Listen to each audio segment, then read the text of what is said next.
Shalom Lekulam, nous voici donc à Yerushalayim ce jeudi soir. Il y a beaucoup de vent, beaucoup de pluie, on nous annonce de la neige pour demain, ce qui n'est pas nécessairement une bonne chose parce que la neige ici en général ça ressemble plus à de l'ouate imbibée d'eau que de la vraie neige bien dure où on peut aller en ski ou que sais-je d'autre.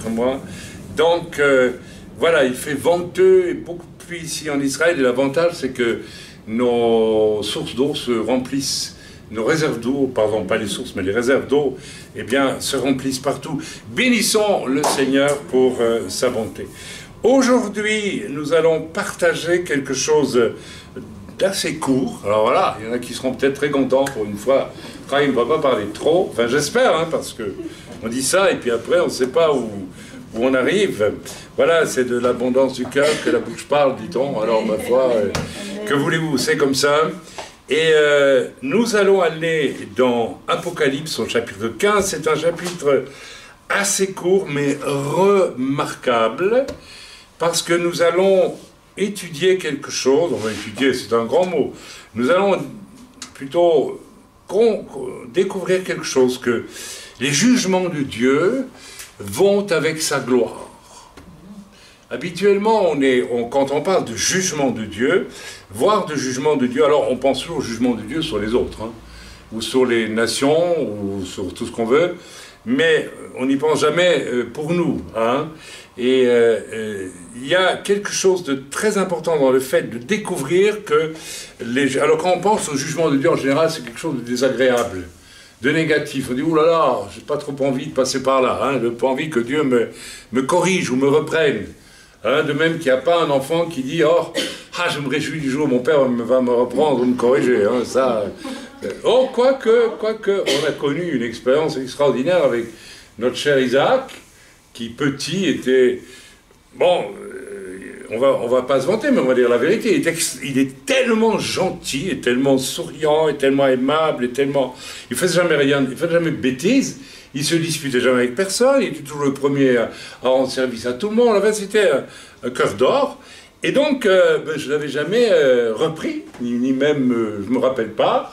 Et il a fallu qu'il arrive à, je ne sais plus quel âge, 5 ans, pour faire enfin une petite bêtise. Et là, je l'ai repris. Et il pleurait d'ailleurs, parce que je l'ai repris. Et il a dit cette chose étonnante. Absolument étonnante. Il a dit, maintenant, je suis content parce que maintenant je sais que papa m'aime aussi. Il avait associé la correction à l'amour. Il avait fait il pensait que je ne l'aimais pas autant que ses frères parce que je ne le reprenais pas. Mais il n'y avait aucune raison de le reprendre. Il y a un peu de ça dans le message que je vais donner aujourd'hui, parce que très souvent, il y a 3 positions possibles par rapport à la correction de Dieu. Il y a savoir la vivre, savoir qu'elle s'accompagne toujours de la gloire de Dieu. Toujours. Et la gloire de Dieu, on va voir dans le passage qui vient, c'est tout à fait évident dans Apocalypse 15. Alors il y a une façon de mal le vivre, c'est aussi une mauvaise façon de le vivre, qui va peut-être obliger Dieu à recommencer. Et puis il y a une façon très mauvaise de vivre, c'est Caïn, qui par exemple refuse, n'est-ce pas, que Dieu le reprenne. On voit ça, on a vu ça récemment. Bien, donc on va lire ce passage, mais c'est très intéressant parce que il y a 2 jours, le 24 décembre, il y a une sœur qui m'écrivait, alors je la salue au passage, elle va se reconnaître, je ne vais pas citer son nom, hein, mais elle va se reconnaître un long mail, hein, pour me donner de ses nouvelles, etc. C'est quelqu'un qui est dans l'œuvre. Et elle me disait, j'ai reçu, n'est-ce pas, le soir du Shabbat, n'est-ce pas, je me reposais et j'ai reçu Deutéronome 2, verset 25, où il est écrit, je vais répandre dès aujourd'hui la frayeur et la crainte de toi sur tous les peuples qui sont sous le ciel, et au bruit de ta renommée, ils trembleront et seront saisis d'angoisse à cause de toi. Alors ça, c'est une parole qui est adressée par Dieu à Israël, quand Israël est entré en terre de Canaan, n'est-ce pas, avec Josué, l'Éternel a adressé, n'est-ce pas, cette parole à Israël, pour lui dire, je vais répandre la frayeur de toi et la crainte de toi, Israël, à tous les peuples qui sont autour de toi. Et dans le même temps, Dieu applique un jugement à ces peuples. Hein, puisque Dieu a demandé de dévouer ces peuples par interdit. C'était un jugement, et on ne peut pas comprendre ce jugement si on ne voit pas qu'il s'accompagne de la gloire de Dieu. Et l'entrée d'Israël dans la terre d'Israël se fait en même temps qu'il y a le jugement sur ces peuples absolument impies que Dieu avait choisi de dévouer par interdit, tant leur niveau d'abaissement moral et spirituel était devenu extrêmement profond. Donc en même temps que Dieu juge, on voit que la gloire de Dieu accompagne, parce que la gloire de Dieu accompagnait Israël. Songez, n'est-ce pas, à toute la puissance avec laquelle Dieu a poussé, a aidé, n'est-ce pas, le peuple d'Israël à rentrer en ce qui deviendra la terre d'Israël, qui était jusque-là la terre de Canaan, qui était promise à Israël. Donc on voit déjà là que le jugement de Dieu n'est jamais un jugement pour un jugement. Il y a toujours quelque chose de la gloire de Dieu qui accompagne. Si vous voulez peut-être analyser l'histoire des grands réveils spirituels, vous pourrez peut-être, je ne l'ai pas fait, mais pourrez peut-être vous rendre compte que les grands jugements de Dieu ont souvent été suivis de temps de réveil.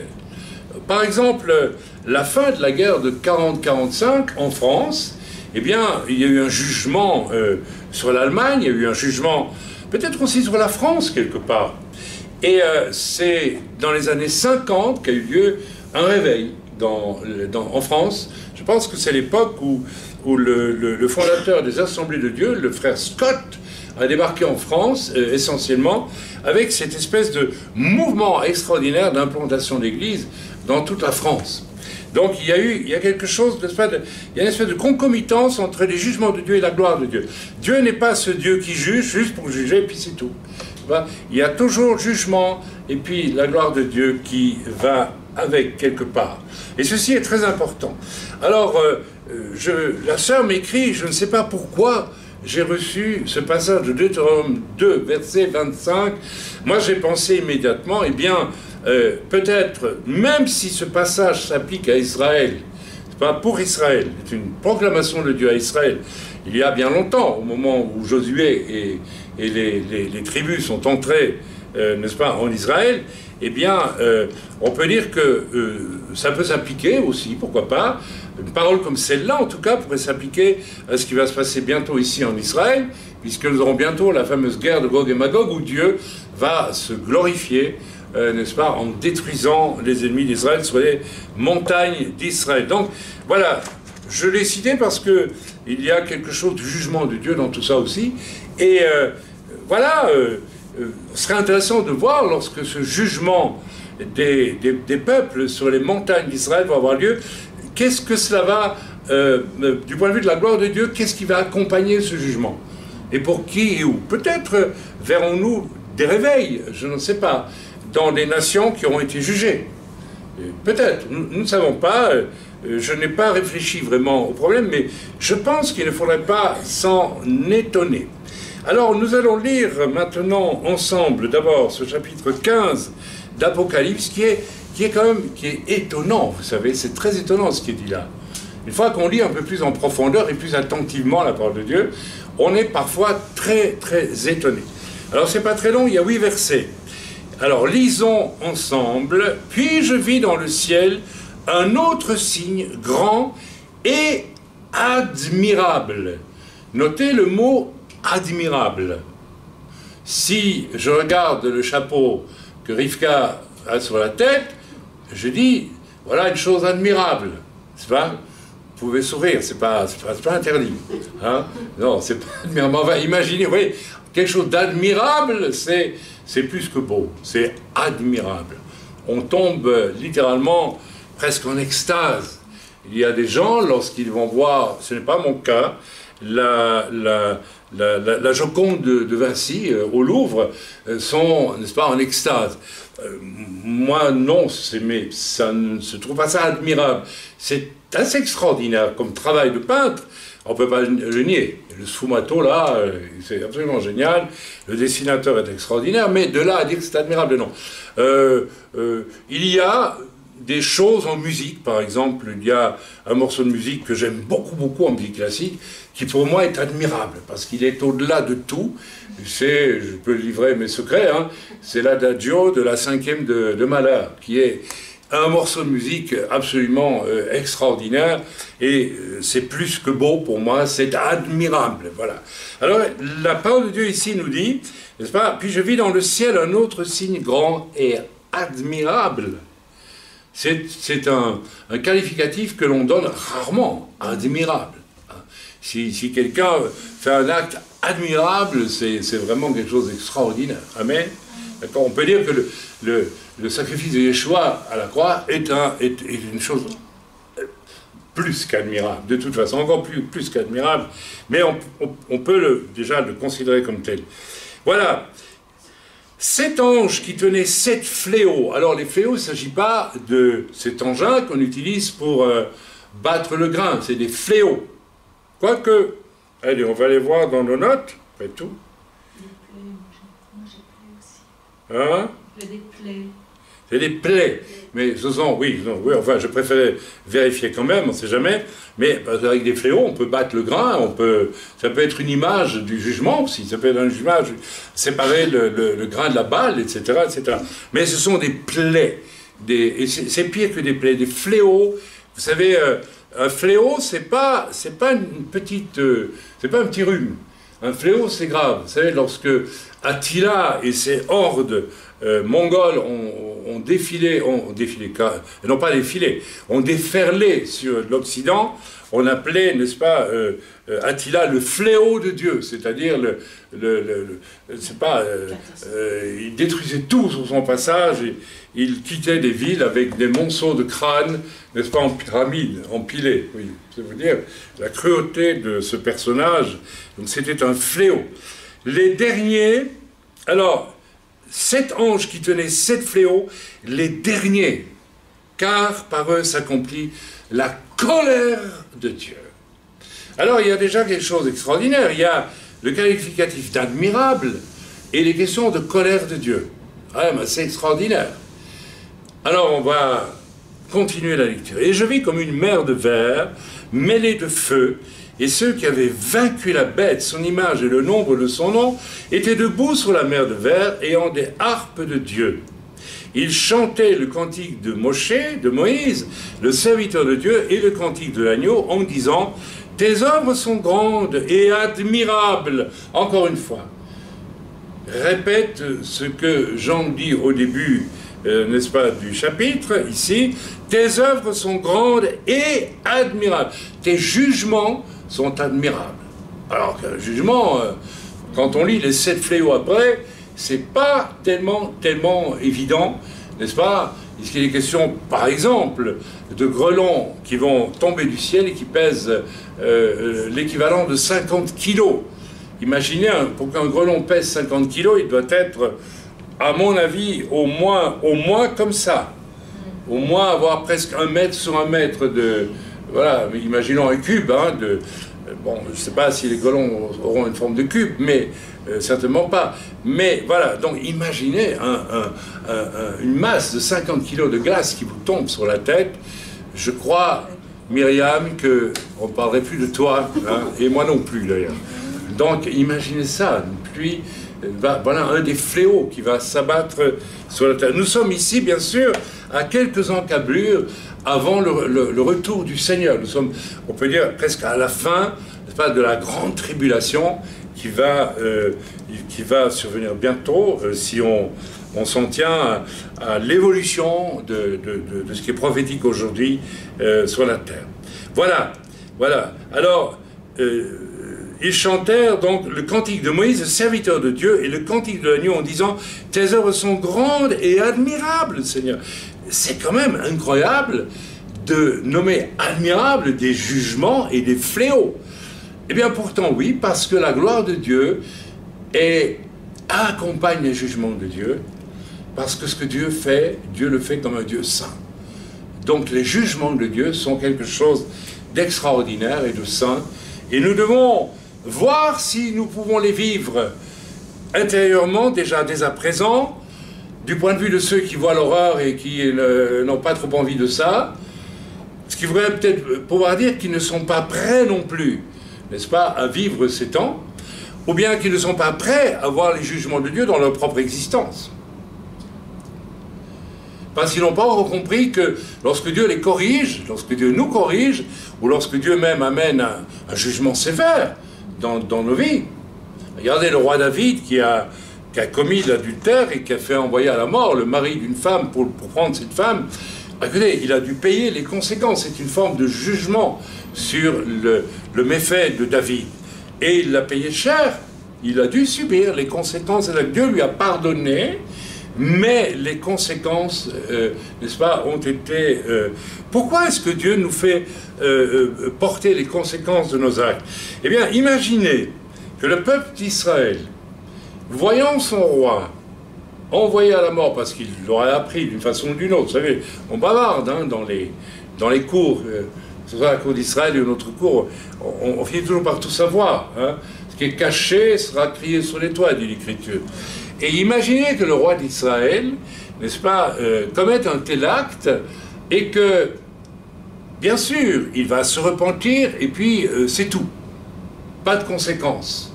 Ben, vous savez, je vous garantis qu'il y aura une épidémie d'adultères et de gens qui vont faire la même chose que lui. Il dit, mais je vais le faire, et puis je demande pardon, puis c'est fini.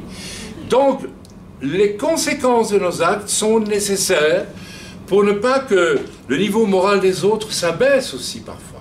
Parce que les autres qui sont témoins de nos chutes, qui sont pas acceptables, eh bien, doivent être jugés pour que, n'est-ce pas, quelque part, la peur s'empare aussi de ceux qui nous entourent et qui ne se disent pas, je peux le faire à l'aise puisque c'est pas grave. D'accord? C'est pour ça qu'il y a aussi une rigueur des lois. C'est pour ça qu'il y a des débats, par exemple, autour de la peine de mort.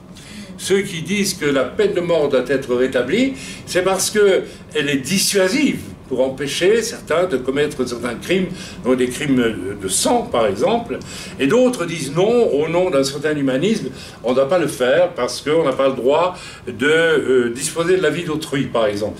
Alors les deux points de vue se discutent et nous n'allons pas le développer ce soir, ce n'est pas mon message. On continue la lecture. Voilà, tes voies sont justes et véritables, roi des nations. Qui ne craindrait Seigneur et ne glorifierait ton nom? Qui ne craindrait? Nous allons voir tantôt ce qu'il faut craindre ici. Amen? Amen. Amen. Car seul tu es saint, et toutes les nations viendront et t'adoreront parce que tes jugements ont été manifestés. Rendez compte de ce qu'il dit ici, les nations, toutes les nations viendront, n'est-ce pas, à Yerushalayim, et t'adoreront parce que tes jugements ont été manifestés. Parce qu'elles auront vu la justice de Dieu, et elles auront vu que c'était bon et nécessaire, et que ça peut engendrer quelque chose de bon. Le jugement de Dieu n'est pas fait juste pour nous juger, il est fait, d'abord, j'ai dit par exemple, pour permettre à ceux qui nous entourent de réfléchir, mais aussi pour amener un autre niveau de maturité et de moralité dans nos propres vies. Donc les jugements de Dieu sont une bonne chose. Après ça, je regardais le temple du tabernacle du témoignage fut ouvert dans le ciel. Donc ça c'est formidable, le temple du tabernacle. Donc il y a le temple, n'est-ce pas, est également dans les cieux. Hein? Nous connaissons ça. Les 7 anges qui tenaient les 7 fléaux sortirent du temple, revêtus d'un lin pur, éclatant et ayant des ceintures d'or autour de la poitrine. L'un des 4 êtres vivants donna aux 7 anges 7 coupes d'or, pleines de la colère de Dieu qui vit au siècle des siècles. Rappelez-vous, il y a, je pense, lors du dernier message, au message avant, je vous ai dit que je m'étais retrouvé sur mon lit en préparant le message, lorsque j'ai vu que beaucoup de conversions sont des fausses conversions et que les conversions sont détournées au profit des hommes et non pas au bénéfice de Yeshua, n'est-ce pas? Et que cela m'avait vraiment fait pleurer énormément. J'avais vu le chagrin de Jésus, de Yeshua, et j'avais pleuré amèrement. Vraiment, j'ai pleuré sur mon lit en ressentant soudain à quel point c'était injuste Là, celui qui est mort pour nous ne reçoit pas les âmes quelque part, elles sont détournées au profit de certains, de pas mal de ministères impérialistes, hein, comme j'en ai parlé dernièrement. Et derrière ce chagrin de Yeshua, cette vraie tristesse de Yeshua, j'ai vu aussi la colère du Père. C'est pas? Il y a une colère. C'est une colère sainte parce que elle est sainte. Pourquoi? Parce que d'abord c'est injuste, et puis parce que le Seigneur veut rétablir les choses de la façon dont elles doivent être, et non pas la façon dont nous les hommes, nous tordons, n'est-ce pas, les buts du Seigneur. Or ça c'est un des grands problèmes que nous avons. Nous avons une grande difficulté fondamentalement à discerner et à nous soumettre à la volonté de Dieu pour appliquer notre volonté dans beaucoup de domaines. Donc nous avons à chercher beaucoup aussi la face de Dieu de ce point de vue, parce que nous pourrions à un moment donné voir la colère de Dieu venir sur nos vies pour nous arrêter, pour nous empêcher d'aller dans une certaine direction. C'est la raison pour laquelle, avec Elisheva, et presque tout le monde dans l'œuvre, vous le savez, depuis toujours, lorsque nous devons changer de cap, ou bien mener quelque chose de nouveau dans l'œuvre, nous prions pour demander l'assentiment du Seigneur, ou bien la déclaration de Dieu, disant non, ce n'est pas à faire.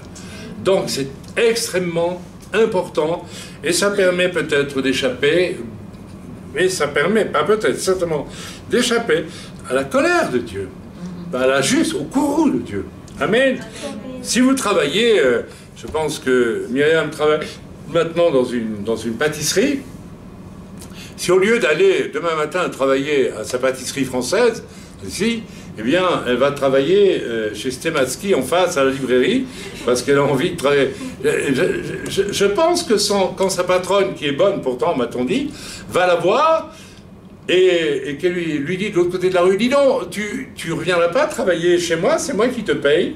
Et qu'elle dise non, aujourd'hui, moi, Dieu m'a donné une direction, je travaille chez Stematsky en face.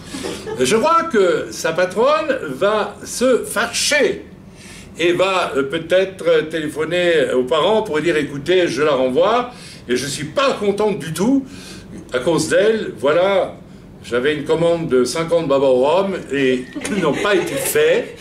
Et d'ailleurs, j'ai perdu aussi une grande clientèle et ça me fait une mauvaise réputation dans tout Jérusalem. La colère de Dieu, le courroux de Dieu. Oui, je prends de temps en temps des exemples comme ça, un peu amusants, mais voilà, c'est pour nous permettre de comprendre que c'est ce que nous vivons parfois. Nous traversons la rue, nous allons ailleurs que là où Dieu nous veut. Et on s'étonne ensuite que Dieu ne nous bénit pas, ou bien même que son courroux, n'est-ce pas, nous accompagne. Ok, on continue la lecture. Le temple fut rempli de fumée à cause de la gloire de Dieu et de sa puissance. Et personne ne pouvait entrer dans le temple jusqu'à ce que les 7 fléaux des 7 anges soient accomplis. Donc ici, il y a une concomitance absolue entre la gloire de Dieu, au point que plus personne ne pouvait entrer dans le temple, et le moment où il agit pour juger. Donc cette chose de la gloire de Dieu qui va avec les jugements est quelque chose une notion que nous devons pouvoir développer. Amen. Bien, donc la correction de Dieu, j'aurais pu dire les jugements de Dieu, mais je dis la correction de Dieu, et sa gloire marchent de concert. Ce serait le titre de ce message. Donc ici, en Apocalypse 5, pour le resituer, nous sommes à la fin des 7 ans de tribulation. Hein, on en a déjà parlé. On va peut-être développer ça un peu pour les plus jeunes parmi nous plus tard, pour qu'ils sachent un peu de quoi il s'agit avec ces fameux 7 ans de tribulation qui viennent. Et pas très loin du retour de Yeshua, n'est-ce pas, en Mashiach, lion du Juda et vainqueur. Amen, nous sommes pas loin.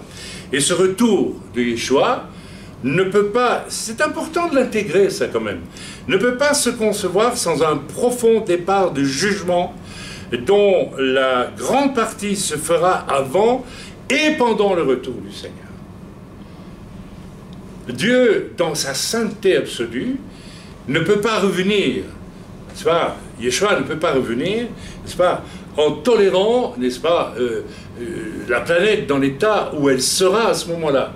Elle sera encore dans un état bien pire que ce qu'elle est aujourd'hui, puisque l'Antéchrist aura régné, aura développé, n'est-ce pas, le diable aura développé toutes ses stratégies les plus les plus destructrices sur la planète, au point de vue moral, au point de vue spirituel, au point de vue matériel, à tout point de vue, n'est-ce pas? Et donc il y aura une intensité démoniaque sur la terre, extraordinaire, et tout cela doit être détruit, autrement le Seigneur ne vient pas. Amen. Si nous sommes heureux de venir ici à nos réunions, parce que nous sentons, je crois, la présence de Dieu, mais imaginez que nous arrivions ici et qu'il y ait un amoncellement de crottes de bique en plein milieu du chose, plus un petit tas de vomi et un vieux sandwich qui pourrit là depuis 15 jours avec une poubelle renversée. Écoutez, nous allons d'abord enlever tout cela, parce que nous ne pourrons pas imaginer un instant faire notre temps de prière, notre culte en présence de ces choses qui sentent mauvais, qui sont affreuses, qui sont, voilà, qui sont viles au regard. Bien, donc il en est de même, et c'est important de l'intégrer, parce que lorsque l'on parle de jugement de Dieu avant le retour du Seigneur, or l'Apocalypse est rempli de cela, eh bien, beaucoup de chrétiens superficiels préfèrent ne pas trop jeter les yeux là-dedans en disant « Oh là là, non, non, c'est pas... Je parle ça... Vous savez, c'est peut-être les chrétiens qui aiment bien tremper leur biscuit dans le café hein, pour le ramollir encore un peu plus et le manger agréablement. Mais vous savez, malheureusement, ce sont des temps extrêmement durs. Mais ce qui est intéressant, c'est de voir que ces jugements vont s'accompagner de la gloire de Dieu. En même temps, il y a quelque chose de la gloire de Dieu qui revient. En même temps que Dieu détruit, Dieu directement construit quelque chose de nouveau. Donc, c'est déjà extrêmement intéressant pour nous de voir qu'en même temps qu'il va détruire, la lumière de Dieu va suivre et va accompagner tout de suite cette chose. Et donc, ce sont des temps passionnants qui sont devant nous. Amen. Voilà.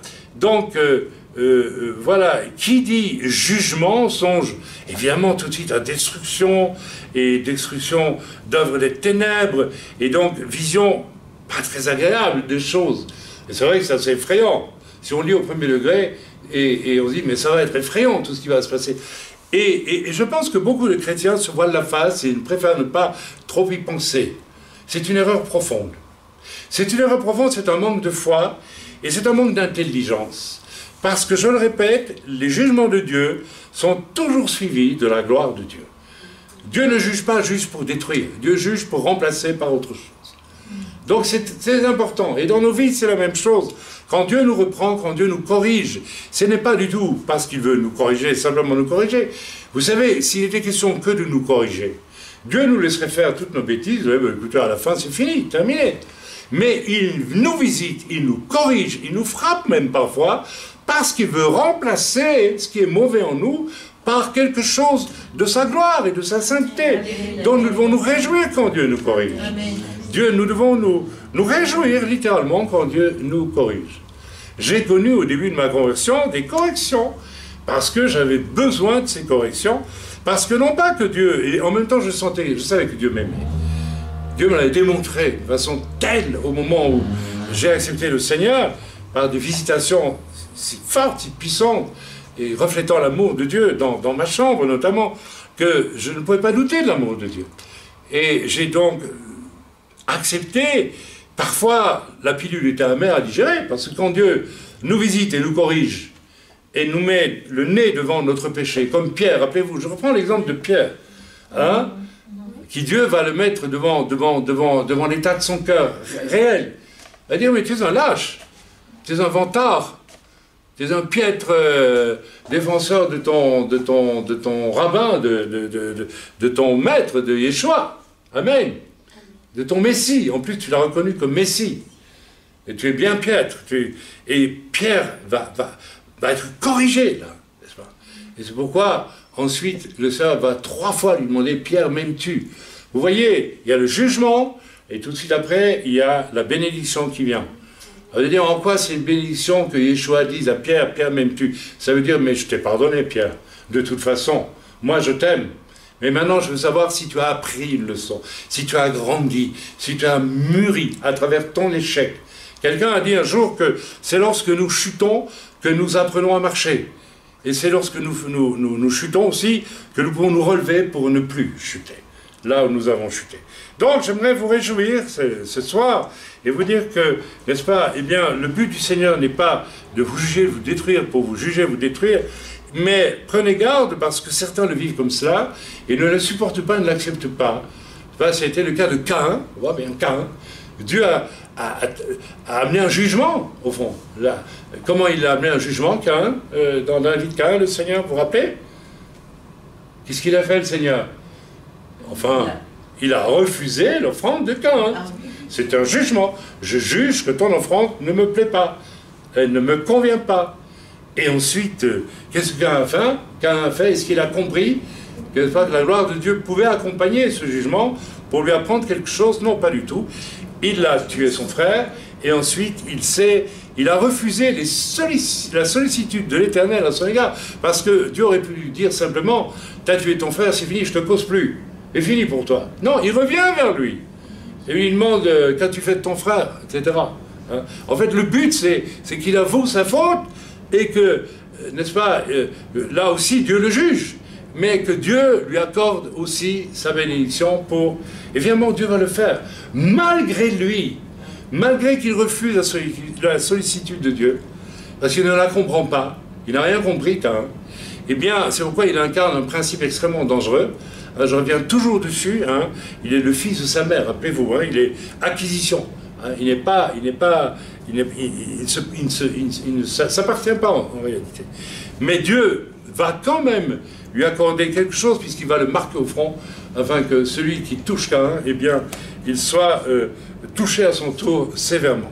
Voilà, ok, donc, je l'ai dit, mais j'aimerais vous réjouir ce soir, car la venue de la plus grande des lumières, c'est Yeshua qui vient, donc, n'est-ce pas, pour juger les ténèbres, c'est aussi une lumière, ou même la lumière qui va s'allumer dans les ténèbres. Amen.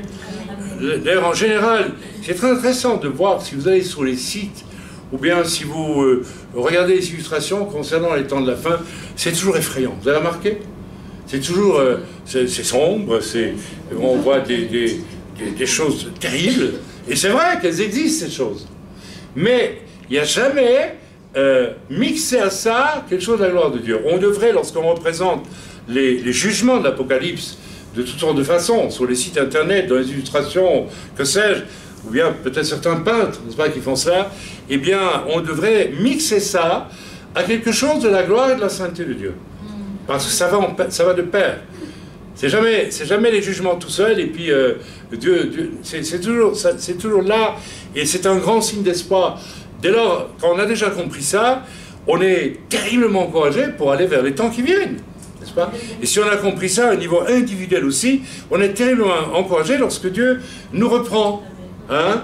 Lorsque Dieu nous dit quelque chose qui nous reprend, hein, Sarah, eh bien, on va pas dire, oh là là, qu'est-ce que j'ai encore fait, me sentir coupable. Oui, bien sûr, je me sens coupable, et c'est nécessaire. Mais il ne faut pas non plus que je laisse le diable, n'est-ce pas, donner son discours à lui, parce que son discours à lui, c'est dit, maintenant, il n'y a plus rien pour toi. Vous avez déjà remarqué? Quand vous péchez, il faut vous repentir, mais il faut faire attention aussi, parce qu'il y en a un qui va vous dire, mais c'est fini pour toi, il n'y a plus rien, Dieu ne t'aime plus, tu te rends compte de ce que tu as fait, etc. Ce n'est pas vrai, c'est complètement faux. Lorsque Dieu te reprend, il attend que tu te repentes, bien sûr, mais il va directement commencer quelque chose qui relève de sa gloire, finalement, dans ta vie. Voilà, donc j'ai remarqué qu'en général, les images autour de ces temps difficiles qui sont devant nous sont sombres, ou alors ils sont d'une lumière un peu fade, un peu sèche comme ça, où on montre, je sais pas, quelque chose de... Je sais pas, mais il n'y a pas cette espèce de gloire aveuglante qui accompagne les jugements de Dieu. On les voit pas en général. Peut-être parce que c'est presque impossible d'illustrer la gloire qui vient, puisque c'est Dieu lui-même qui va s'avancer. Alors j'aimerais qu'on retienne ça, lorsque Dieu nous reprend, c'est Dieu lui-même qui nous reprend. C'est Dieu qui s'avance vers nous. Lorsque Dieu te reprend, ce n'est pas un juge d'un tribunal terrestre, c'est Dieu qui s'avance vers toi. Lorsque tu fais commis un délit, tu vas devant un tribunal terrestre, ou tu vas au commissariat, je ne sais pas, et donc tu es en face d'un homme, avec ses qualités, ses défauts, etc., etc. Mais là, c'est Dieu lui-même qui vient à toi. Alors, comme le dit le roi David, je préfère tomber dans les mains de l'Éternel que de tomber dans les mains des hommes. Parce qu'il sait que le jugement de Dieu sera juste, mais s'accompagnera toujours de quelque chose qui va lui être bénéfique. Donc c'est une chose formidable. Ok? Bien, la lumière qui va s'allumer dans les ténèbres. Et à la notion de jugement, si nous accolons nécessairement l'idée de destruction, de dévoilement pour la destruction, il faut aussi que nous y accollions l'idée de gloire de Dieu dans ses jugements, lorsque Dieu dévoile. Alors, il y a une leçon maintenant à retirer de cela au niveau individuel. C'est la même chose pour nous. Lorsque Dieu met en lumière nos ténèbres, hein, et Dieu le fait, hein. Combien de fois j'ai prêché la parole de Dieu et puis, voilà, on tombait en plein dans le mille sur, n'est-ce pas, les ténèbres ou les péchés de l'un ou l'autre dans l'assistance. Bien, lorsque Dieu le fait, c'est qu'il veut détruire, n'est-ce pas, le mal qui est en nous, ou bien auquel nous nous adonnons, mais sa gloire et sa reconstruction, sa consolation ne sont jamais loin, elles sont proches. Et ça, c'est extraordinaire. Alors que la justice des hommes, elle va vous condamner, et puis c'est tout, ou presque. Vous allez en prison si vous avez fait quelque chose de mal, et puis tant pis, hein, vous restez là en prison. Aujourd'hui, avec un peu de chance, vous avez droit à une télévision et des livres, quoi. Mais bon, on ne peut pas appeler ça une véritable... En plus, une télévision, ce n'est pas une consolation, c'est encore un enfer supplémentaire. Donc, ok? Donc, ces consolations et ces reconstructions vont suivre automatiquement, sinon, que serait cet amour du Dieu d'amour? Il ne serait pas réel. Si vous passez en ce moment par un moment difficile, parce que Dieu a soulevé un voile de votre vie pour révéler le péché, hein, possible. Je ne sais pas si vous êtes concerné ce soir, je regarde, c'est jamais. Non, vous avez l'air tous sérieux, certains souriants, certains très très sérieux. Quand les gens sont trop sérieux, c'est que il y a quelque chose qui peut les travailler un peu. Mais je ne dis pas que c'est le péché, ça peut être aussi parfois des inquiétudes déplacées, parce que ça existe. Amen. Voilà, si Dieu a révélé le péché ces temps-ci, n'est-ce pas, ou la tentation du faible est de se replier sur soi. C'est Caïn dont j'ai parlé tantôt. Voilà. Je ne comprends pas qu'on me juge, je ne comprends pas qu'on me fasse des reproches. Je ne supporte pas, hein. Je me replie sur moi. Ça, c'est l'erreur à ne pas commettre. C'est l'erreur à ne pas commettre, et, n'est-ce pas, ce qui va empêcher que la personne bénéficie de ce qui accompagne le juste jugement de Dieu, c'est-à-dire la consolation et le fait de croître en nouvelle maturité après que Dieu ait jugé. C'est aussi un test, j'aimerais qu'on y fasse attention. C'est un test de notre véritable nouvelle naissance. Abel était-il né de nouveau ou pas? Oui, il l'était. Pourquoi? Parce que par l'Esprit de Dieu, il a compris, il a entendu, sacrifie-moi un agneau. Et en le faisant, il a commis, imaginez-vous, c'est au tout début de l'histoire de l'humanité, un acte prophétique absolument essentiel. Seulement un homme né de nouveau pouvait accomplir un tel acte. Vous voyez que la nouvelle naissance, c'est pas nécessairement, j'ai été dans une réunion évangélique, on m'a parlé de Jésus, j'ai trouvé des gens sympathiques, plein d'amour, formidables, j'ai accepté Jésus. En fait, Abel avait déjà, d'une certaine façon, accepté Jésus comme son sauveur en sacrifiant l'agneau qu'il a sacrifié. C'est extraordinaire, cette histoire d'Abel. Caïn, quant à lui, n'a pas compris. Voilà. C'est un test pour savoir aussi si nous sommes vraiment nés de nouveau. Nous avons tous vu des gens qui joignent une assemblée et qui manifestent des tendances mauvaises. Par exemple, l'orgueil, parfois un orgueil vraiment déplacé. Je pense qu'au moment d'une nouvelle naissance, l'orgueil est déjà normalement à 100% détruit. Il peut ressurgir, il peut avoir des retours d'orgueil peut-être par après. Pourquoi? Parce que la vraie nouvelle naissance, justement, est passée par un temps de jugement de Dieu sur ma vie. Dans l'année qui précédait mon acceptation de Yeshua comme sauveur, j'ai su que j'allais en enfer. C'est quoi ça? C'est un jugement de Dieu, dans ma conscience. Dieu m'a dit, toi, si tu... Voilà, dans l'état où tu es, je t'ai jugé, tu vas en enfer. Tu es perdu, c'est fini, terminé. C'est un jugement de Dieu. Et ce jugement m'a fait réfléchir. Même si ça m'a pas permis de prendre la bonne décision, parce que je ne savais pas quelle était la bonne décision, et la bonne décision, c'était de n'en prendre aucune. Mais de découvrir qu'un jour, quelqu'un l'avait pris pour moi, à la croix de Golgotha. Ça s'appelle Yeshua. Amen. Mais Dieu avait amené un jugement dans ma vie, et il a attendu encore plusieurs mois avant d'amener, n'est-ce pas, la gloire de Dieu dans ma vie. Et je vous prie de croire, quand la gloire de Dieu est descendue de ma vie, moi qui étais un homme pécheur, elle était extraordinaire. J'ai vécu, je vous ai déjà témoigné plusieurs fois, des expériences saisissantes avec l'amour du Seigneur, la présence de Dieu dans ma vie avant, alors que j'étais jugé et digne d'aller en enfer. Donc, vous voyez, toujours cette concomitance du jugement de Dieu. Et quand Dieu nous juge, ou nous dit ce que tu vis là n'est pas bon, ou tout ce que tu vis là est vraiment mal, eh bien, sachons que son désir est vraiment, vraiment... Alors, vous savez, si une personne qui dit avoir accepté le Seigneur ne supporte absolument pas que le Seigneur la reprenne, que ce soit en direct, que ce soit à travers une prédication, que ce soit à travers un frère, une sœur, la lecture de l'Écriture, il y a des gens qui lisent la Bible et qui sont heurtés, qui n'acceptent pas même la parole de Dieu. Eh bien, on peut probablement imaginer facilement que ces gens ne sont pas nés de nouveau. Ils ne sont pas nés de nouveau. Et on peut voir des gens qui ont l'apparence de la piété et puis qu'à un moment donné se détournent complètement du Seigneur et retournent dans le monde. Nous l'avons vu spécialement ces derniers mois, et le jugement de Dieu et sa correction sont donc extrêmement importants. Je sais pas, je peux vous poser la question ce soir à tous. Est-ce que Dieu vous a déjà corrigé? Est-ce que Dieu t'a déjà corrigé? Est-ce que Dieu t'a déjà corrigé? Est-ce que Dieu vous a déjà tous? Tous, vous pouvez tous dire que vous avez déjà été corrigés. C'est très bien. Et comment avez-vous réagi? Est-ce que vous avez eu la crainte de Dieu? C'est bien. Est-ce que vous avez vu après la consolation de Dieu venir dans votre vie?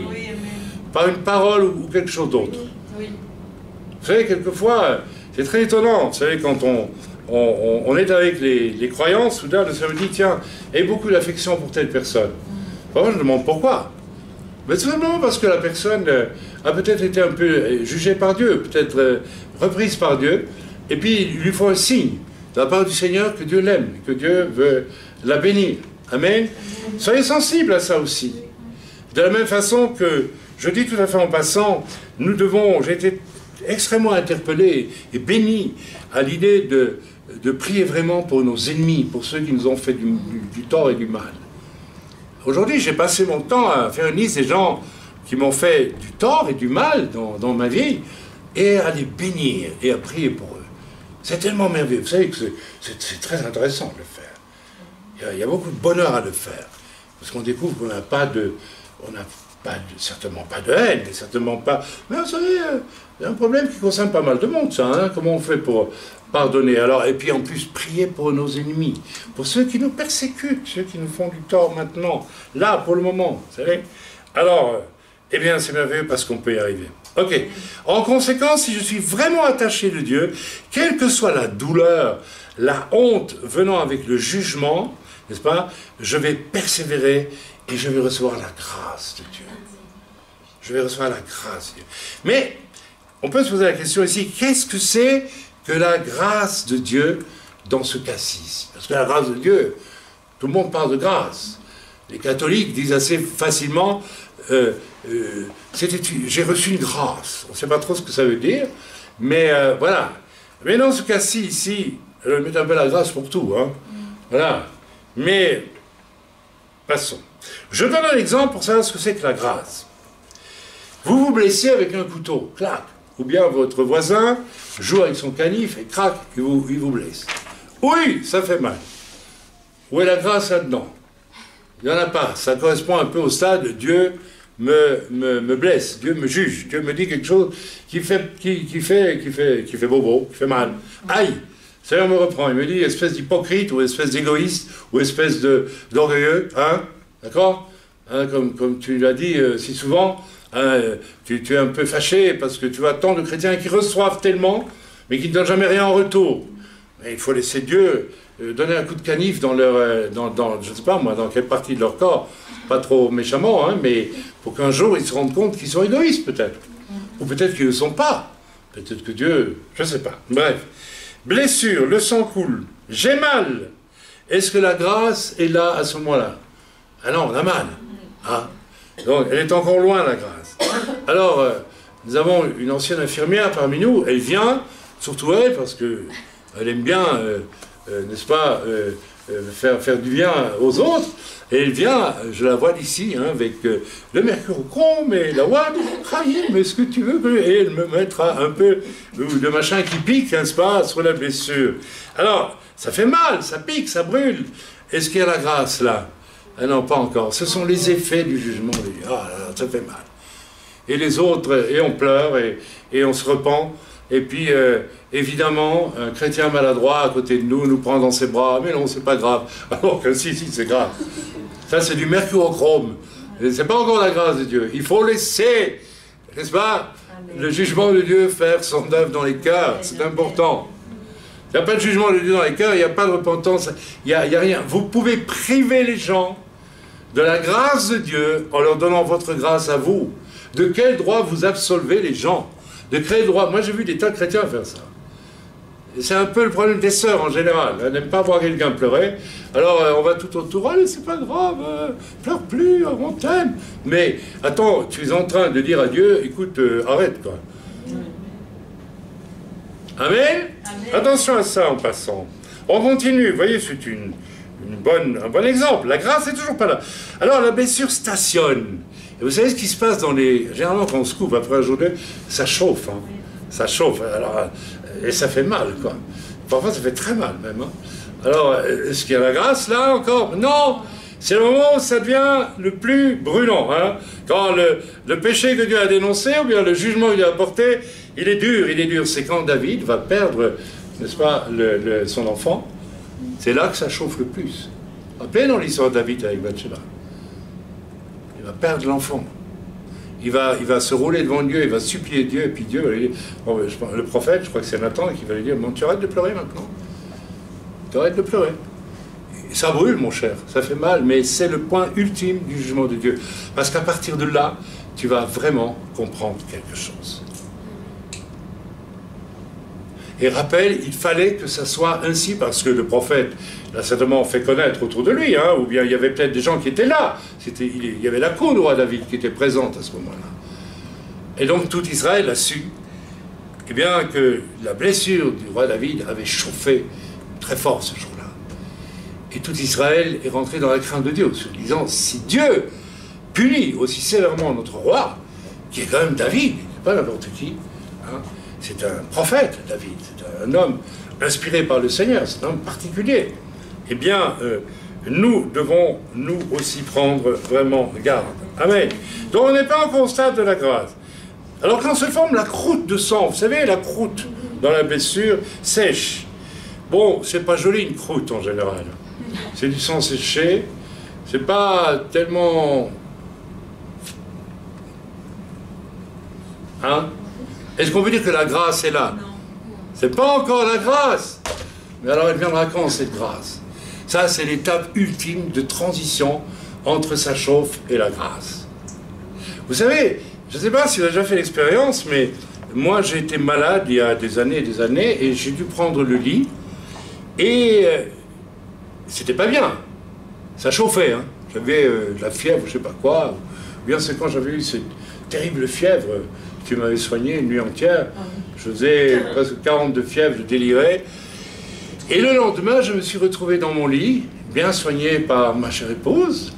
Et c'est bien, vous savez, d'être dans son lit à ce moment-là. C'est le stade de la croûte qui a séché là. On a passé la crise. Et qu'est-ce qu'on fait à ce moment-là? On n'a rien à faire, on ne peut pas travailler, on ne peut rien faire. On réfléchit. on fait un bilan. On fait le bilan de sa vie. On prend du temps. C'est là que la grâce intervient. La grâce, elle commence à venir là. Vous voyez? Quand tout est fini et que la cicatrice apparaît là où il y a eu la coupure. Ah, c'est plus la croûte. Vous voyez, la croûte, elle tombe. Et puis il y a la cicatrice. Hein? On a tous vécu ça. Alors la cicatrice, ça va rester.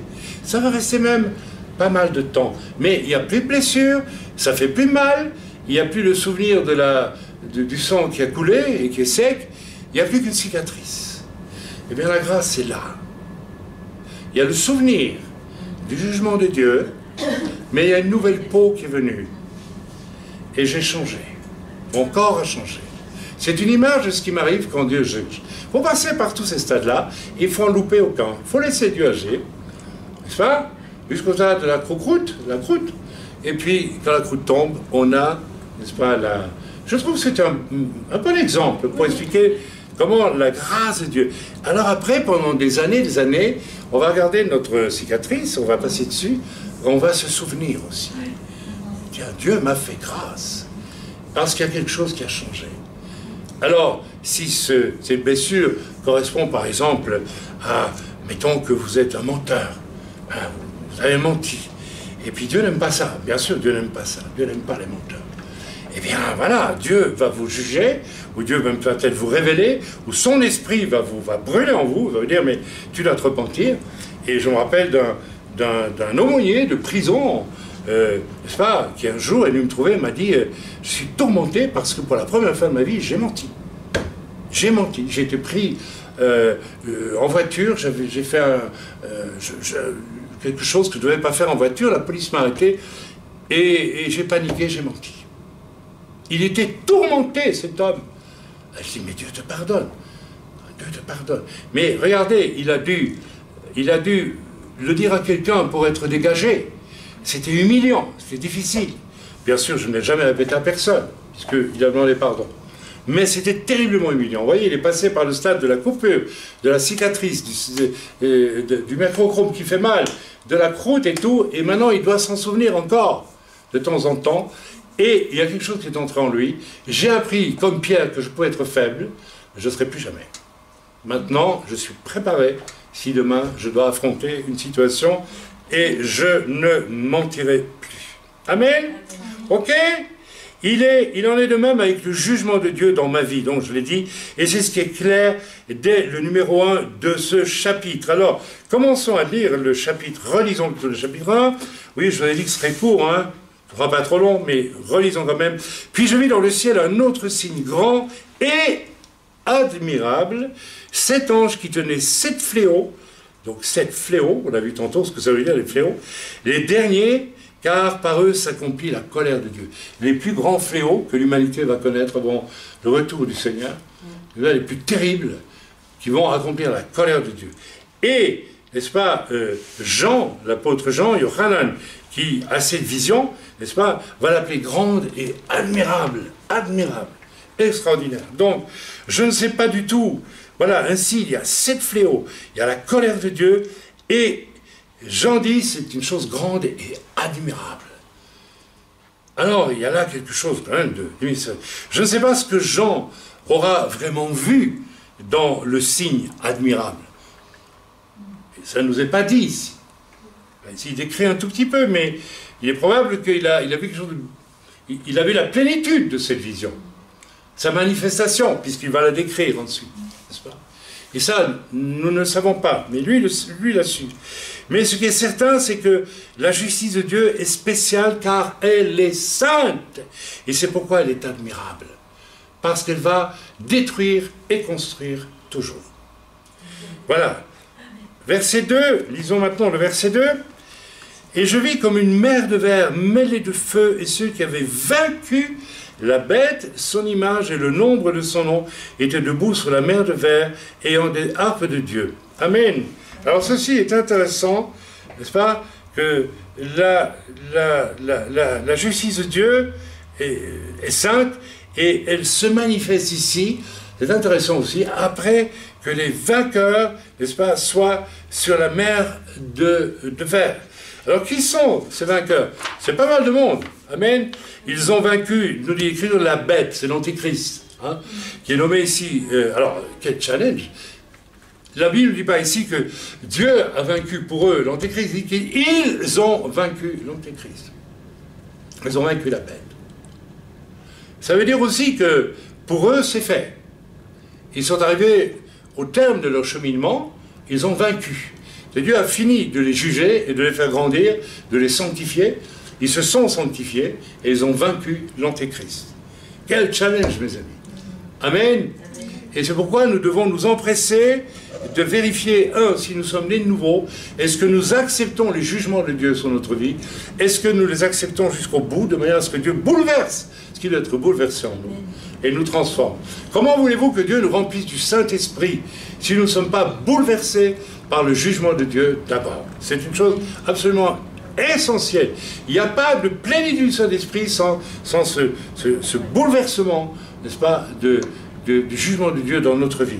Alors, vous savez, je pense, il y a des personnes, on le voit, certaines conversions, on voit des gens qui peinent à se laisser transformer par l'Esprit de Dieu.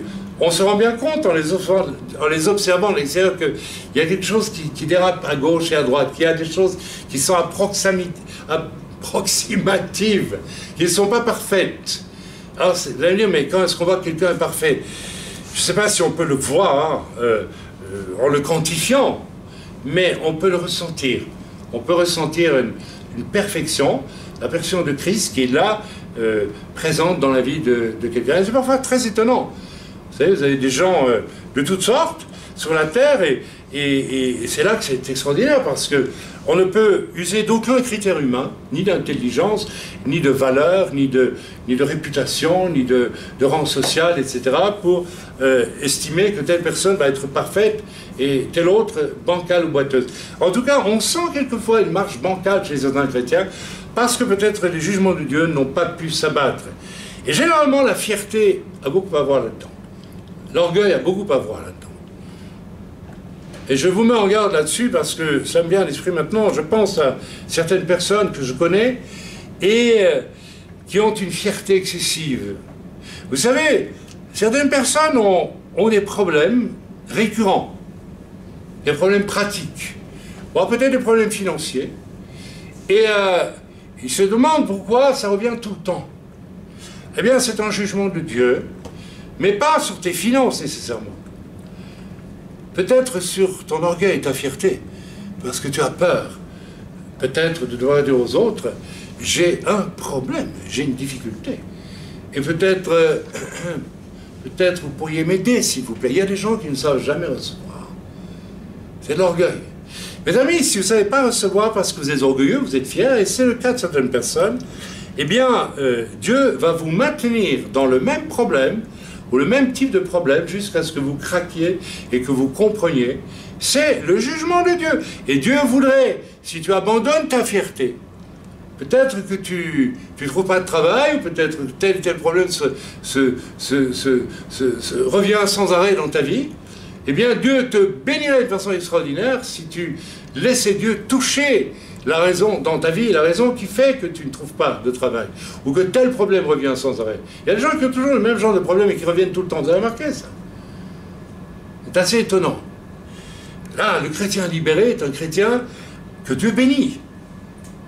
C'est pas un chrétien à qui Dieu doit sans arrêt répéter les mêmes choses trappes pour qu'il commence à comprendre qu'il y a un problème.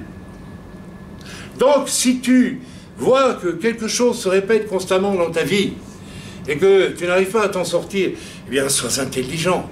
Rentre dans ta chambre, mets-toi devant ton Dieu, agenouille-toi, voilà, c'est mieux, et puis demande à Dieu, Seigneur, il y a quelque chose qui cloche dans ma vie.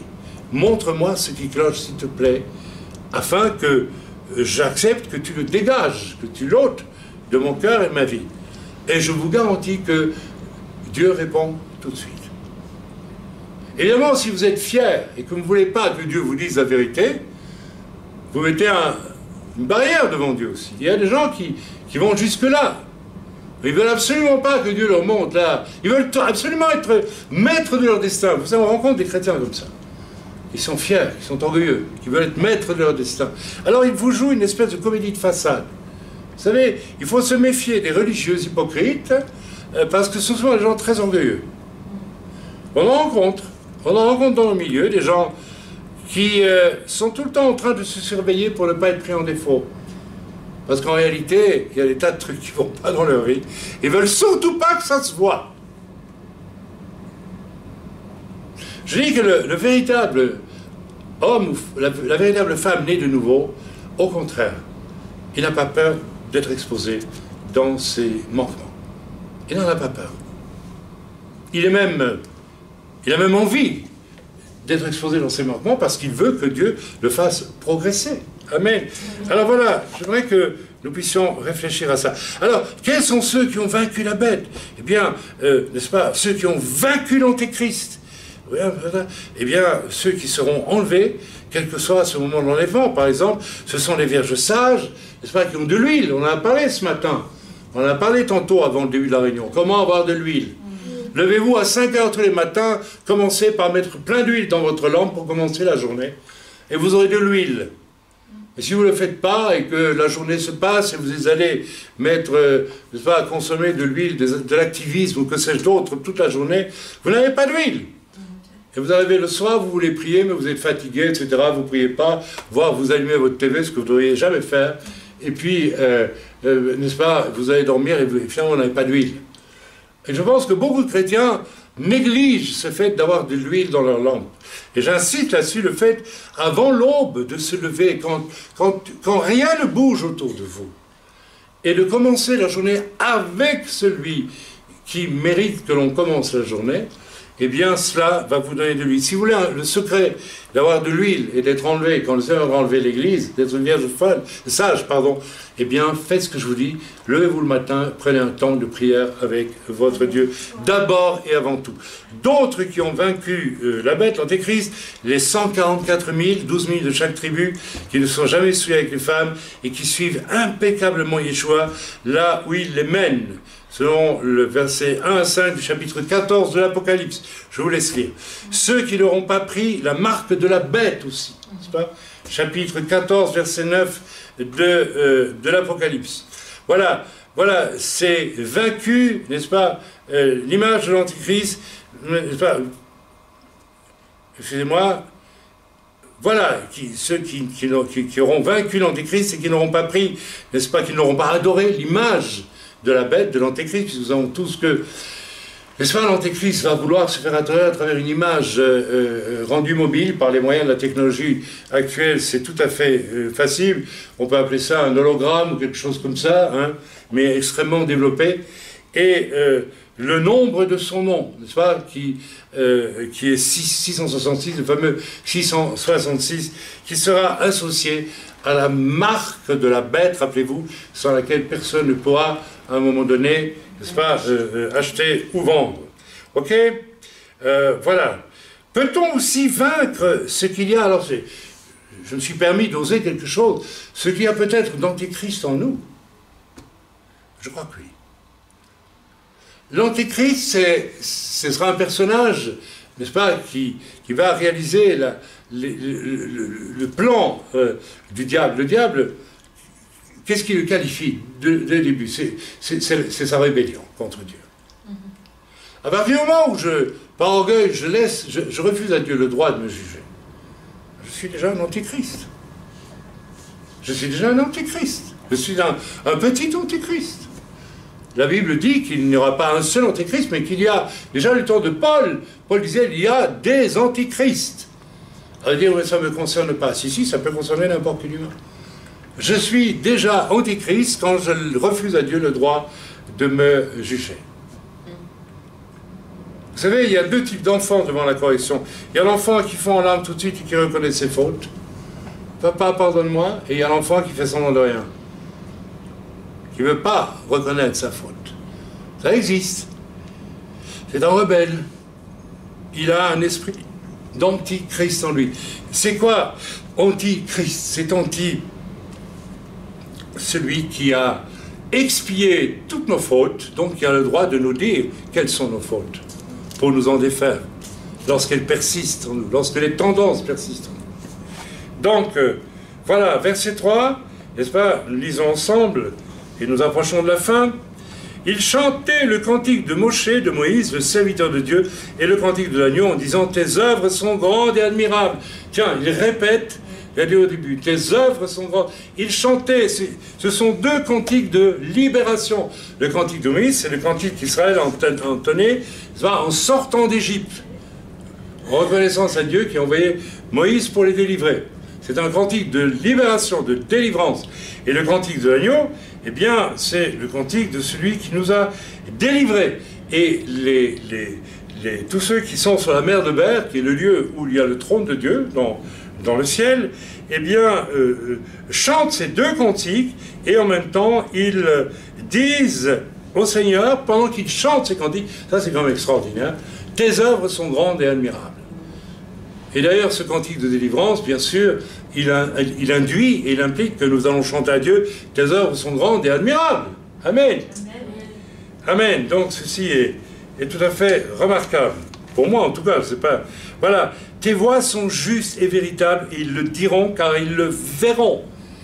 Ils verront. Alors, les saints qui sont auprès du Seigneur, donc tous ceux que je viens de vous nommer, n'est-ce pas, eh bien, sont auprès du Seigneur, et ils verront, n'est-ce pas, les jugements de Dieu, qui vont s'abattre sur la terre, et ils verront aussi la gloire de Dieu qui accompagne ces jugements. Ils verront tout cela. C'est absolument extraordinaire. Amen. Voilà. Alors, c'est un peu comme lorsque tu regardes ta cicatrice, n'est-ce pas? Le coup a été absorbé, le mauvais coup, ou la coupure a été réparée, et tu vois que c'est ta sottise, ou celle de ton voisin qui t'a coupé par inadvertance, que sais-je, mais que tu as été imprudent avec un couteau, par exemple. Voilà. Tu vois ta faute. Et tu vois la restauration.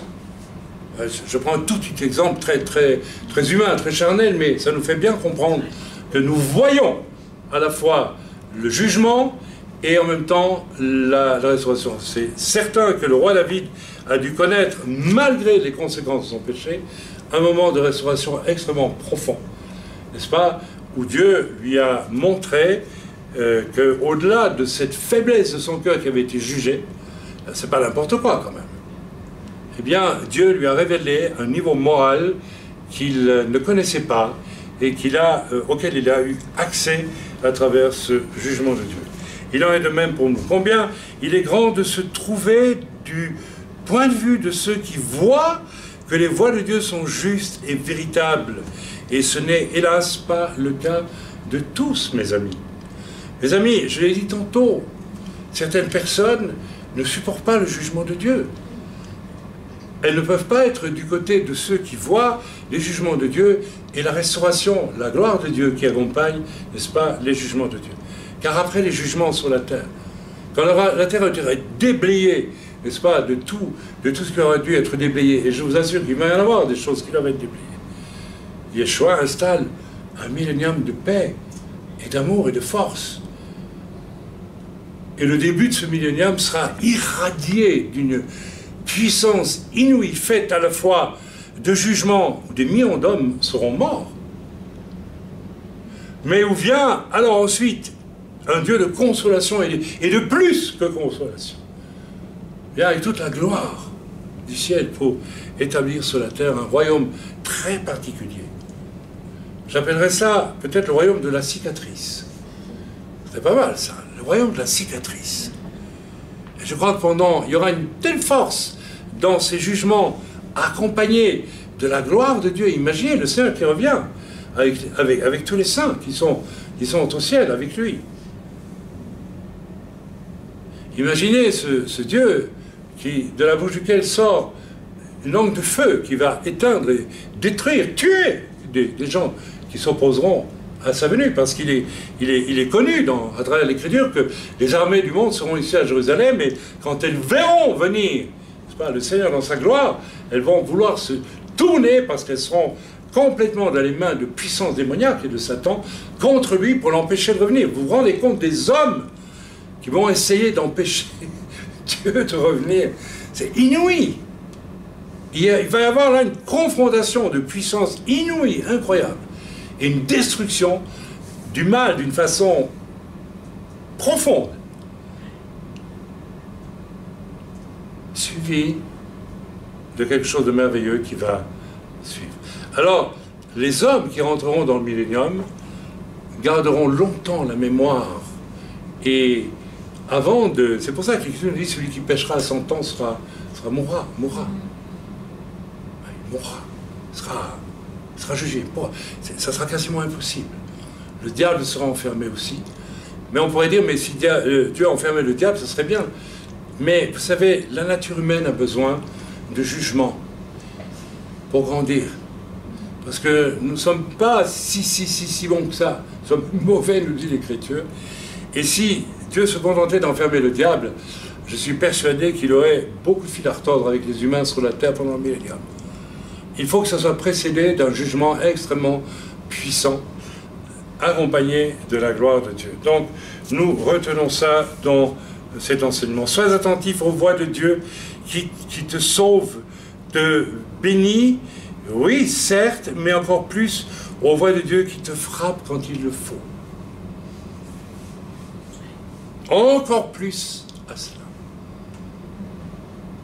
Beaucoup de chrétiens aujourd'hui, ils veulent les bénédictions, ils veulent tout, quoi. Le salut, les bénédictions, mais quand Dieu commence à s'occuper de leur caractère, ou bien de quoi que ce soit en eux qui ne convient pas à Dieu, alors là, c'est un manque d'intelligence, mes amis.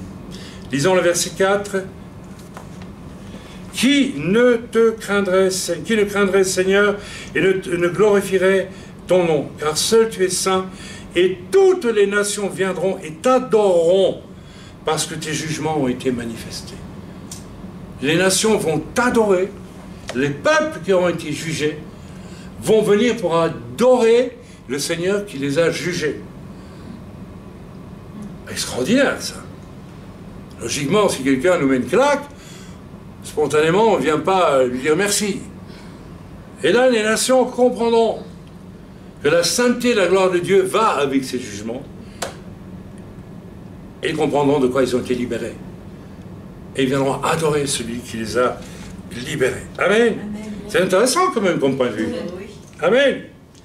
Qui ne te craindrait de ne pas pouvoir voir les choses de ton point de vue quand tu juges, et d'être alors un rebelle comme Caïn, par exemple, et non comme Pierre, qui sortit en pleurant. Toutes les nations viendront et t'adoreront du fait des saints et parfaits jugements, ô Éternel. La note parfaite et absolument nécessaire, j'insiste, sera ainsi donnée pour entrer dans un millénium irradié par la vraie grâce de Dieu qui accompagne toujours ces jugements, quand nous les acceptons. Amen.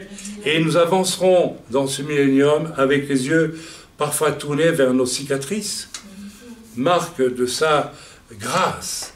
Donc chaque fois que nous savons vivre les correctifs de Dieu, les accepter, voir les jugements, parfois un peu sévères, après un temps de douleur, nous entrons dans une nouvelle zone de paix, de sécurité, dans un petit millénium personnel. Alors peut-être que le Seigneur a parlé sévèrement à certaines personnes ces jours-ci, et je pense qu'il a parlé sévèrement à certaines personnes ces jours-ci.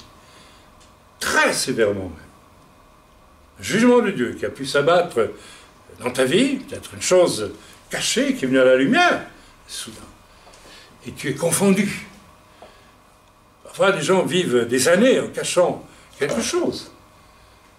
C'est pas toujours que les serviteurs de Dieu ont le discernement, les serments. Dieu parfois ne permet pas le discernement, parce qu'il veut voir jusqu'où vous allez aller. Il veut connaître le fond du fond de votre cœur.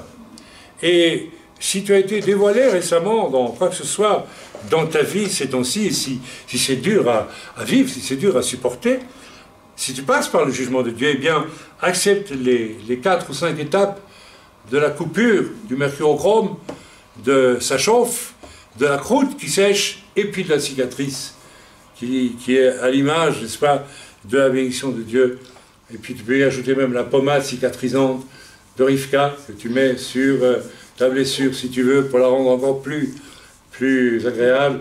Et puis tu ajoutes un peu de cette crème merveilleuse qu'on trouve en Provence, une crème à la base d'huile d'argan, qui est extraordinaire et très douce. Et voilà, et le Seigneur, n'est-ce pas, c'est ce qu'il veut faire pour nous.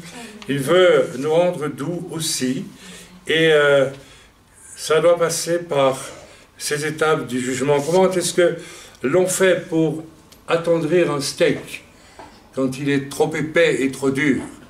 On le met sur la planche, on prend le marteau, vous savez, le marteau à attendrir, hein, et toc, et toc, et toc, et toc, et toc. Et à la fin, le steak, il est tout mou. Il n'y a plus qu'à le cuire et le déguster, n'est-ce pas? C'est un peu l'image de ce que Dieu veut faire avec chacun de nous, enfin avec moi en tout cas. Parce que c'est vrai, voilà, le Seigneur a eu du travail, il a fallu apporter des jugements, il a fallu, n'est-ce pas, les comprendre, et il a fallu grandir à travers les jugements de Dieu. Et c'est ce que je vous souhaite de tout cœur aussi, parce que vous deviendrez doux aussi, n'est-ce pas? La Bible dit que votre douceur soit connue de tous. Attention, douceur ne signifie pas, permettez-moi l'expression, gnangnan. Ça n'a rien à voir, vous êtes d'accord, hein? Il y a des gens gnangnan qui, n'est-ce pas, ont une espèce de douceur, n'est-ce pas, c'est de la fausse monnaie. Regardez comme je suis gentil. Non, c'est pas vrai, tu caches tes... Et souvent, les gnangnans qui utilisent la fausse monnaie, ça cache quelque chose qui n'est pas du tout si bien réglé. Alors il y a toutes sortes de gens, méfiez-vous des gens qui, vous savez, un jour il y a une personne que j'ai découverte abominable par la suite, éminemment orgueilleuse et rebelle, qui m'a écrit un jour un mail. On vous attend, chers frères, avec la bénédiction, avec quelqu'un qui m'invitait pour la bénédiction des pères. Et cette personne m'écrivait, on vous attend, chers frères, estimés, extraordinaires, avec cette puissance, révélation de Dieu que Dieu vous a donnée, et vous êtes vraiment attendus, les bras ouverts, enfin bon. J'ai prié, j'ai dit, Seigneur, j'y vais. Il m'a dit, oui, vas-y, tu vas voir. Et je suis allé, j'ai vu. Oh là là. Oh là là. À un moment donné, j'ai dit une chose juste, mais qui a déplu à la personne. Elle a interrompu ma prédication pour me... Ça remplit devant tout le monde, hein, pour contester, n'est-ce pas? C'est-à-dire, en fait, ça la dérangeait quelque part, parce que ça ne lui convenait pas. Et là, j'ai vu la personne, vous savez, méfiez-vous des flatteurs, méfiez-vous, c'est de la fausse monnaie, méfiez-vous de ceux qui font semblant d'être humbles. Vous avez vu comme je suis humble. C'est extrêmement... Généralement, ça cache beaucoup d'orgueil. Je vais m'arrêter de là. Et précipitons-nous à être disposés, à être exposés, quelles que soient nos fautes. Vous savez, l'Écriture dit que nous sommes le temple du Saint-Esprit. L'Écriture dit aussi que nous devons nous confesser les uns les autres. Pourquoi? Et justement parce que ça peut être nécessaire. Imaginez qu'un serviteur de Dieu commette l'adultère. Il ne peut pas se contenter juste de dire à Dieu, je te demande pardon, c'est fini. Parce que si on vit des choses comme ça, on est à peu près certain, c'est ce qui se passe dans certains cas, que ce problème va perdurer pendant des mois, voire des années. Et ça s'est vu, hélas.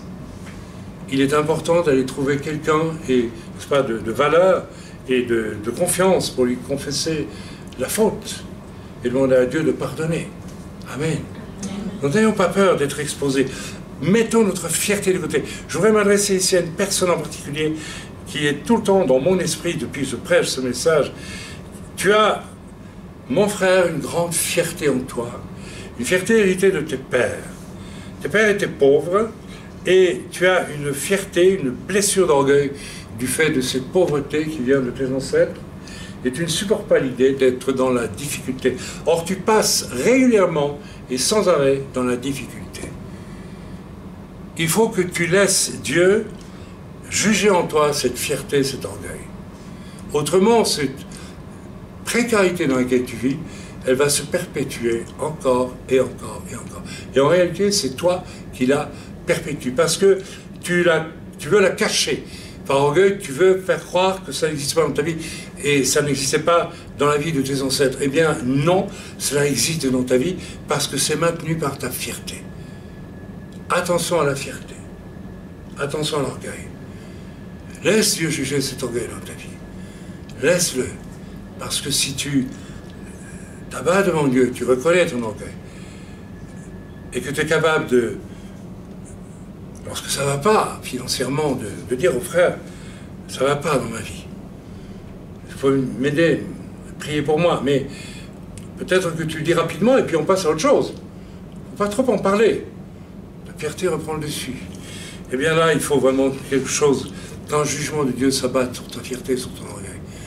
Alors tu verras que la gloire de Dieu rentrera dans ta vie et la subsistance de Dieu viendra abondamment vers toi, d'une manière surnaturelle, d'une manière étonnante. Beaucoup de nos problèmes ne sont pas réglés parce que nous manquons de cette humilité qui permet à Dieu de nous bénir. N'est-ce pas? C'est un principe fondamental. Dieu ne bénit pas celui qui refuse de se laisser juger par lui, de se laisser transformer par lui. Voilà, c'était mon message pour aujourd'hui, et je vous salue tous dans le beau nom de Yeshua, Shalom, depuis Yerushalayim. Alors, au terme de cette réunion, la sœur Rivka, qui est parmi nous, m'a dit que pendant que je prêchais, le Seigneur a donné le psaume 32, et du verset 1 au verset 7, c'est ça? Voilà. Et même un peu plus loin, alors, je vais lire. Donc je vais vous lire ceci, donc de David, cantique, le bonheur du péché pardonné. Donc après le jugement de Dieu, bien sûr. Heureux celui à qui la transgression est remise, à qui le péché est pardonné. Heureux l'homme à qui l'Éternel n'impute pas l'iniquité, et dans l'esprit duquel il n'y a point de fraude. Tant que je me suis tu, mes os se consumaient. Je gémissais toute la journée, car nuit et jour ta main s'apesantissait sur moi. Ma vigueur n'était plus que sécheresse comme celle de l'été. C'est là. Je t'ai fait connaître mon péché, je n'ai pas caché mon iniquité. J'ai dit, j'avouerai mes transgressions à l'Éternel. Et tu as effacé la peine de mon péché. C'est là. Qu'ainsi tout homme pieux te prie au temps convenable, si de grandes eaux débordent, elles ne l'atteindront nullement. Tu es un asile pour moi, tu me garantis de la détresse, tu m'entoures de chants de délivrance. C'est là. Je t'instruirai, te montrerai la voie que tu dois suivre, je te conseillerai, j'aurai le regard sur toi. Voyez, ça c'est la cicatrice. Voyez, la bénédiction de Dieu vient maintenant. Tu as fait une bêtise, David, tu as confessé ton péché, tu m'as laissé te juger, maintenant regarde, je t'instruirai et te montrerai la voie que tu dois suivre.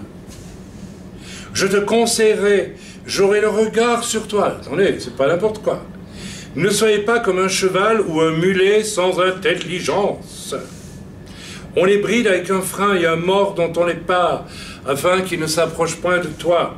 Beaucoup de douleurs sont la part du méchant, mais celui qui se confie en l'Éternel est environné de sa grâce. Celui qui se confie en l'Éternel pour laisser Dieu le juger, le guérir et l'améliorer, le bénir. Juste, réjouissez-vous. Alors les justes, c'est qui?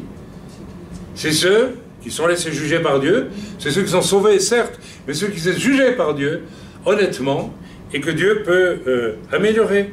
Réjouissez-vous en l'Éternel et soyez dans l'allégresse. Poussez les cris de joie, vous tous qui êtes droits de cœur. Il n'y a rien de tel que d'être droit de cœur. Droit de cœur. Droit de cœur.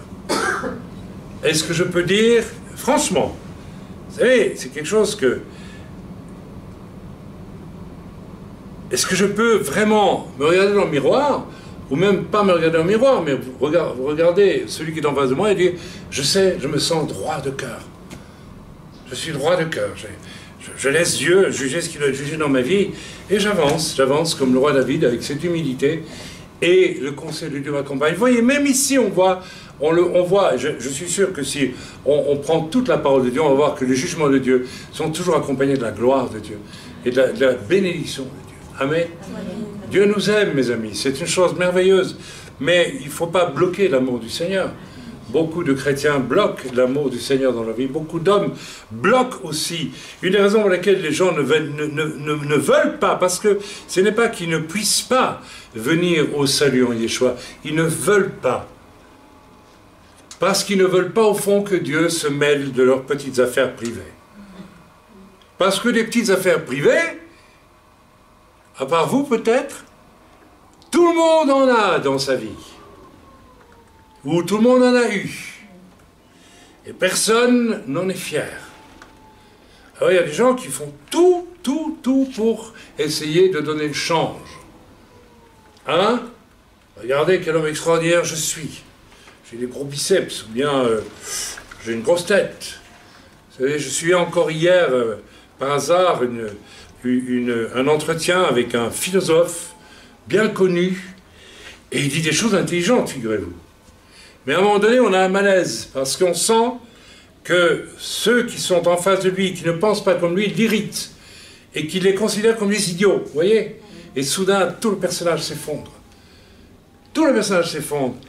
Et là, on se rend compte que, quelle que soit ton intelligence, quelle que soit la sagesse que tu peux avoir, la sagesse humaine, tu es misérable et tu ne le sais pas. Parce que tu es incapable de respecter celui qui est en face de toi, parce qu'il ne pense pas comme toi. Et c'est ce fameux philosophe qui utilise un des noms vulgaires du sexe féminin pour injurier, n'est-ce pas, ceux qu'il a en face de lui, qu'il considère comme, n'est-ce pas, quantité négligeable. En réalité, si cet homme voulait laisser Dieu sonder son cœur, il verrait qu'il y a des petites affaires dans sa vie aussi, qui ne peuvent pas convenir à Dieu. Mais voilà, il préfère dire qu'il ne croit pas en Dieu. Comme ça, la chose est réglée, n'est-ce pas? On ne croit pas en Dieu, évidemment. C'est mieux comme ça, mais un jour ou l'autre, de toute façon, le grand jugement viendra, et alors là, il y aura malheureusement le jugement sans plus de grâce possible. Et ça, il faut peut-être y réfléchir aussi. Voilà, je vous ai dit ce merveilleux psaume, merci Rivka. Je ne t'ai pas fait venir ici parce que, comme tu es nettement plus petite que moi, on risquerait de voir bouger la caméra, et vous voyez que ce n'est pas du tout par fierté ou par orgueil que je ne laisse pas venir notre sœur devant la caméra. Alors, certaines personnes m'ont déjà écrit, mais pourquoi on ne peut pas voir les gens? Écoutez, on n'est pas encore équipés, nous. On n'est pas comme dans l'église de Mulhouse, chez Peter Schmidt, où ils ont des caméras avec des longs bras qui circulent dans toute la... Alors tant mieux, ils ont les moyens pour ça, et je suis content pour eux, hein. Et que Dieu bénisse cette œuvre là-bas, mais nous n'avons pas de moyens pour cela. Bon, ça viendra peut-être un jour, ça viendra jamais, mais qu'importe. Alors, j'espère que bientôt, il y aura d'autres prédicateurs ici, derrière cette table, pour pouvoir annoncer la parole de Dieu. Bien, soyez bénis dans le nom de Yeshua, et bonne soirée, bonne nuit à tous. Et puis, je vous souhaite à tous une excellente année 2019. Cette fois, je n'ai pas dit de bêtises, c'est bien 2019. Ça ne sera pas une année facile. Ça sera une année, eh bien, regardez, de jugement de Dieu sur la France, notamment, puisque nous sommes francophones. Mais qu'est-ce que nous avons vu ces derniers mois en France? La gloire de Dieu accompagne le jugement, et nous voyons des âmes qui viennent vraiment au salut, voyez, Yeshua, d'une façon puissante et significative. Vous voyez que le jugement de Dieu s'accompagne toujours de la sainteté, de la gloire de Dieu. Là où les jugements sont les plus forts, attendez-vous à voir le plus d'âmes qui viennent au salut. Là où le péché abonde, la grâce surabonde. Encore faut-il reconnaître le péché. Soyez bénis dans le nom de Yeshua. Amen.